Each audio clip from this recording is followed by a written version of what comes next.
Praise the Lord. இன்றைய தியானம் பிரசங்கி 3ஆம் அதிகாரம் 13 முதல் 18 வரை. அன்றியும் மனுஷர் யாவரும் புசித்து குடித்து தங்கள் சகல பிரயாசத்தின் பலனையும் அனுபவிப்பது தேவனுடைய அனுக்கிரகம். தேவன் செய்வது எதுவோ அது என்றைக்கும் நிலைக்கும் என்று அறிவேன்.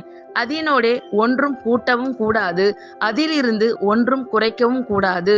மனுஷர் தமது சமூகத்தில் பயந்திருக்கும்படி தேவன் இப்படி செய்து வருகிறார். முன் நடந்ததே இப்பொழுதும் நடக்கிறது, இனி நடக்கப் போகிறதும் முன்னமே நடந்தது. நடந்ததையோ தேவன் விசாரிப்பார். பின்னும் சூரியனுக்கு கீழே நான் நியாயஸ்தலத்தை கண்டேன், அங்கே அநியாயம் இருந்தது. நீதி ஸ்தலத்தையும் கண்டேன், அங்கே அநீதி இருந்தது. சகல எண்ணங்களையும் சகல செய்கைகளையும் நியாயம் தீர்க்கும் காலம் இனி இருக்கிறபடியால் சன்மார்க்கனையும் துன்மார்க்கனையும் தேவன் நியாயம் தீர்ப்பார் என்று என் உள்ளத்தில் எண்ணினேன்.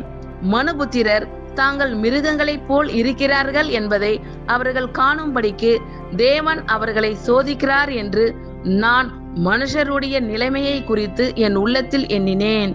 ஆமென். கர்த்தர் உங்கள் அனைவரையும் ஆசீர்வதிப்பாராக. God bless you all.